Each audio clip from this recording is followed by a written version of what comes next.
If you want to know about Tawheed, follow the way of Sufis, not the Saudis.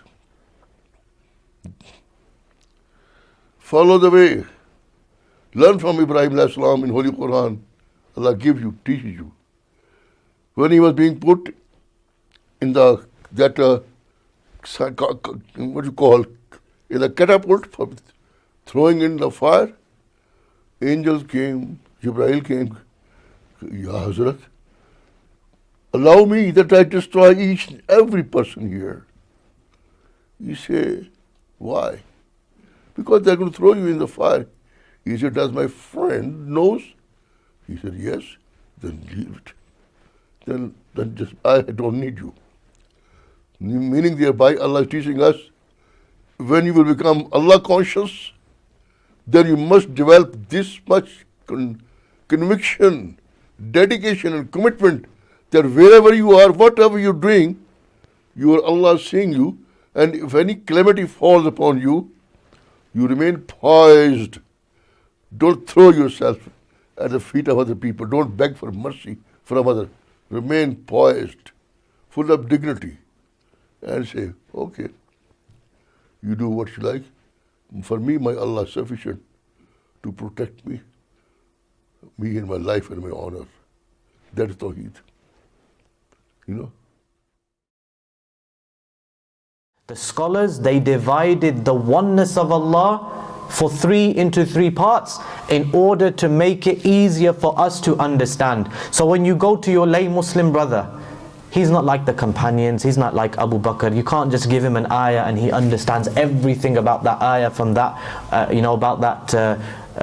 about Tawheed from that one ayah. You have to explain it to him.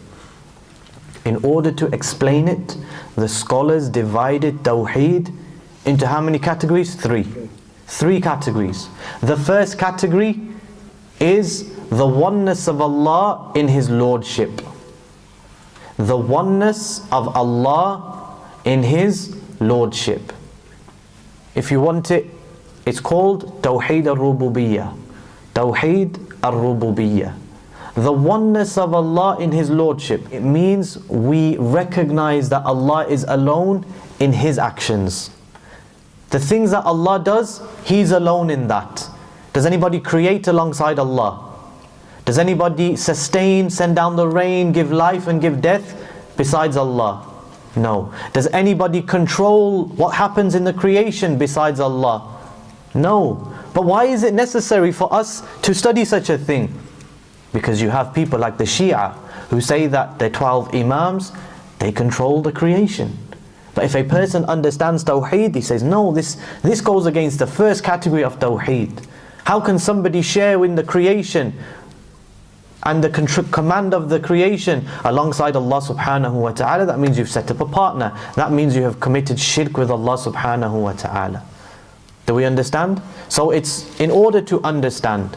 The second category is the oneness of Allah in His names and in His attributes. Tawheed al-Asma'i was-Sifat. The oneness of Allah in His names and in His attributes. Is Allah subhanahu wa ta'ala like us? A question for you. Is He a man? Does He share our characteristics?